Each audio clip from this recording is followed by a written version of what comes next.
Salut à tous, bienvenue dans une nouvelle vidéo. Je vous retrouve aujourd'hui, on est lundi 12 mai.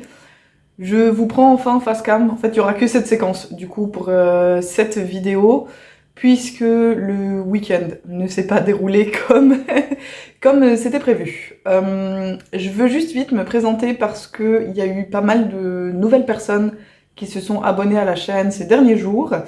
Donc, vous me retrouvez ici, c'est Woolly Melly, donc c'est le même pseudo sur YouTube, sur Ravelry et Instagram, donc c'est moi, Mélanie, j'ai 34 ans, je suis suissesse, mais je vis depuis 2018 en Angleterre, avec mon mari et mes 2 enfants.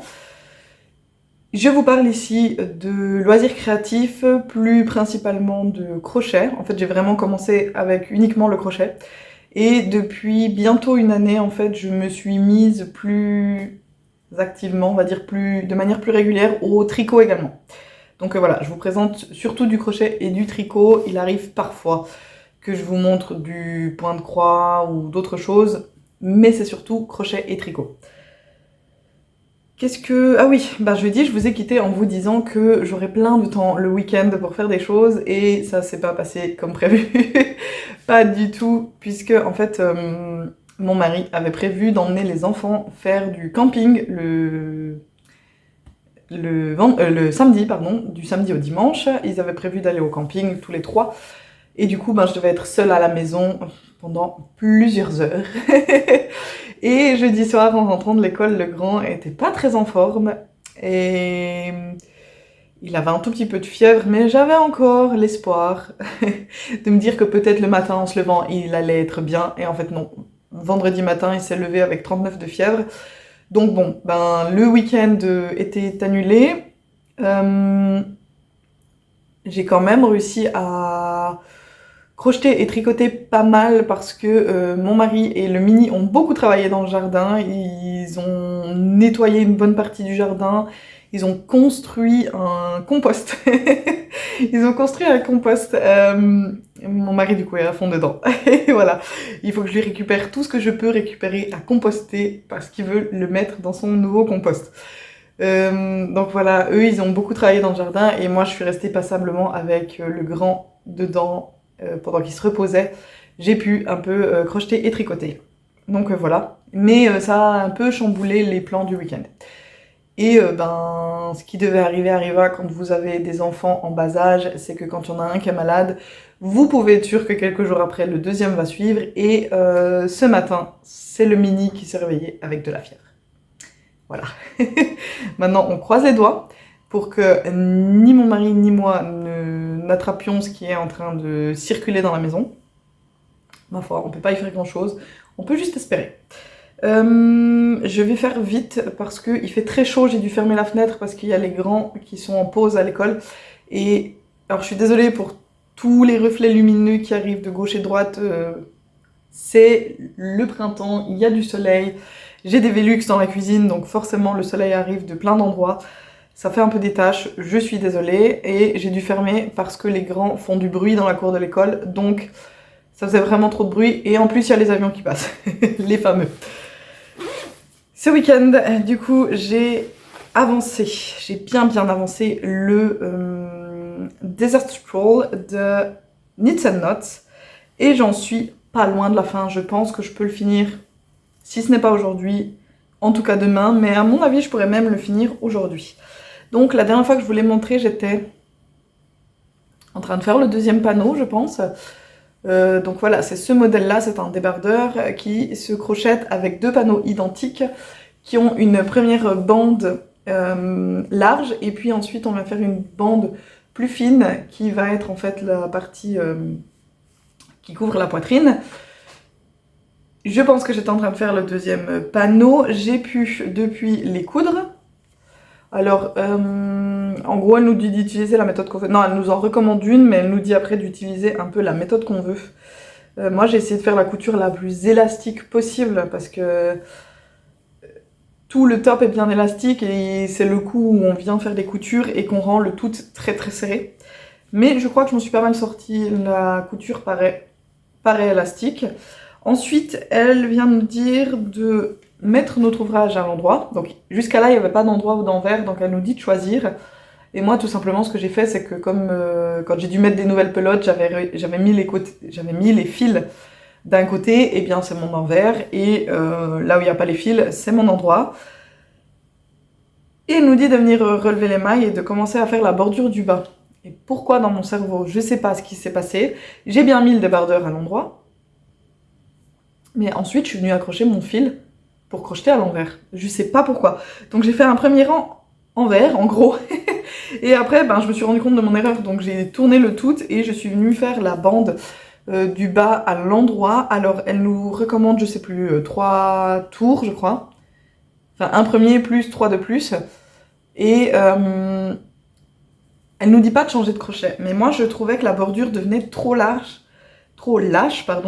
Du coup, ce que j'ai fait, c'est que j'ai fait les 2 premiers tours avec le crochet 4 mm, comme pour le reste du top.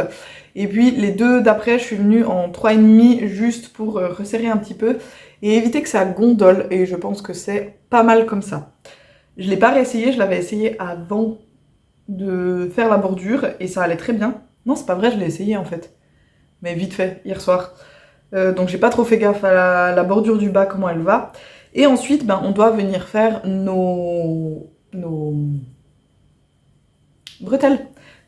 Je vais y arriver. On doit venir faire les bretelles et en même temps que les bretelles, parce que vous pouvez voir ici que c'est encore accru là, toute cette partie, avec tous les fils qui dépassent, c'est encore un peu accru. Donc elle vient nous faire les emmanchures et la bretelle en même temps. Et du coup, j'ai déjà fait ça d'un côté. Voilà. J'en ai fait une hier soir. Ça m'a pas pris beaucoup de temps. Donc c'est pour ça que je me dis qu'il y a moyen aujourd'hui de faire la deuxième. Et puis ensuite, une fois qu'on aura fait les 2 bretelles avec les emmanchures, eh bien on vient encore faire l'encolure un peu plus jolie. Donc ça va en fait épaissir la bretelle. En gros, ça va la doubler. La bretelle sera 2 fois plus large que ça. Et on viendra également faire le col ici un peu plus joli parce que, quoique c'est pas moche, puisqu'on a fait un rang pour mettre le tout droit. En fait, on a fait un rang à la fin pour mettre le tout droit, donc c'est pas très moche. Mais ça sera encore plus fini et encore plus joli. Donc voilà, il est pratiquement terminé. Je vais voir si j'arrive à le finir aujourd'hui ou demain. Je vais juste vous remontrer une fois le fil. C'est la dernière fois que je vous le montre. La prochaine fois, il sera terminé. Je vais pas revenir sur tous les détails. Donc, j'utilise le King Cole Finesse Cotton Silk DK. Donc, c'est 77% coton, 23% soie. On est sur du 50 grammes, 120 mètres. Et le coloris, c'est le 28-16. Je pense que c'est le denim. J'aime beaucoup. J'aime vraiment beaucoup. J'aime beaucoup le toucher. J'aime beaucoup le crocheter. Alors, je sais pas en tricot parce que c'est sûr que c'est un fil qui se dédouble un peu. Du fait de ce mélange coton et soie, ça se dédouble un peu. Mais en crochet, en tout cas, il ne m'a pas posé problème. Et je vais regarder ce qu'il y a comme autre couleur de cette qualité-là. Parce que, pourquoi pas me faire un autre top avec ce genre de fil. Je trouve ça très doux et très agréable. Donc voilà. Je vous avais dit que si j'arrivais à finir mes rayures du châle saison, je vais pas vous le montrer là parce qu'il n'y a pas beaucoup d'avancée dessus, donc je ne vous le montre pas là, mais je vous avais dit que si je finissais les rayures du châle saison, je m'autorisais à monter un nouvel ouvrage en tricot, et c'est ce que j'ai fait.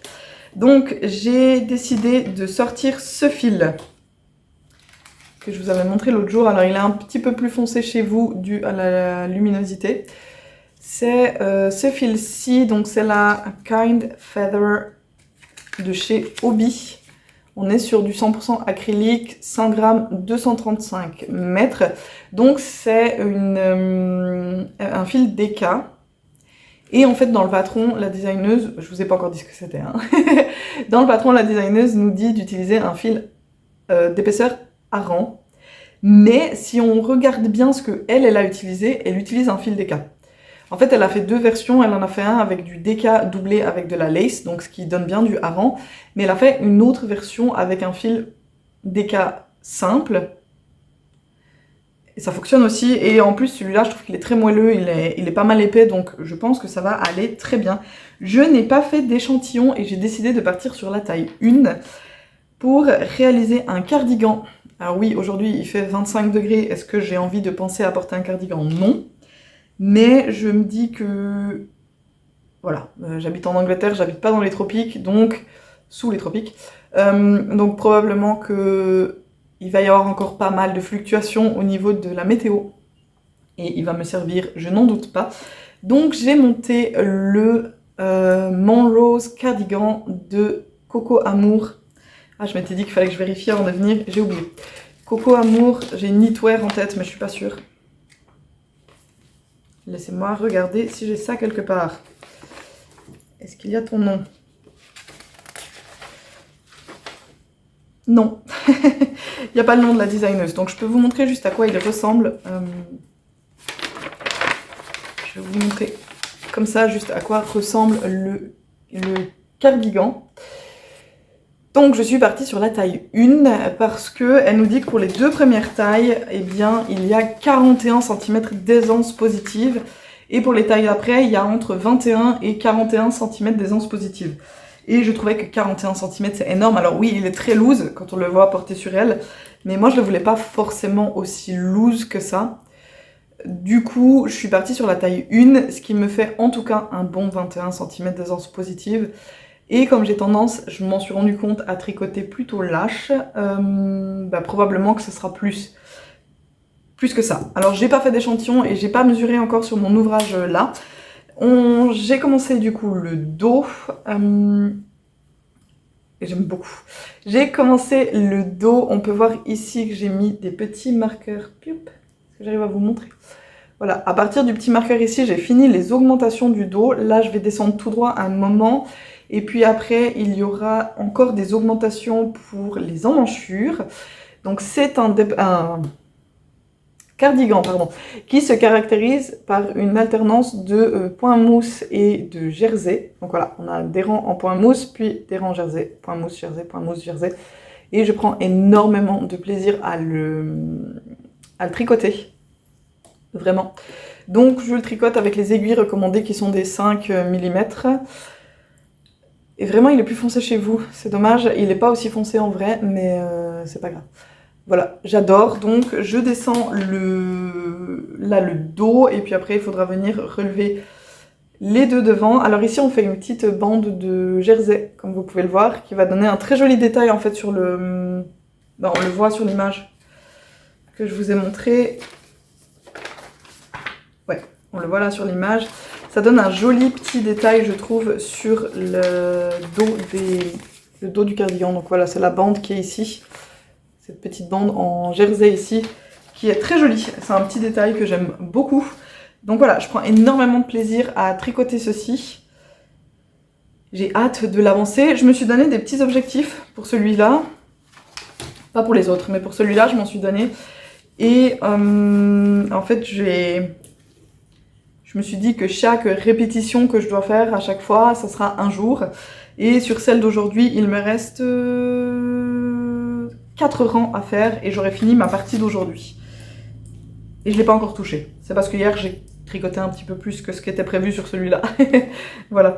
Là, tout de suite, je vais aller me poser un petit moment. Je vais monter la vidéo et vous la publier.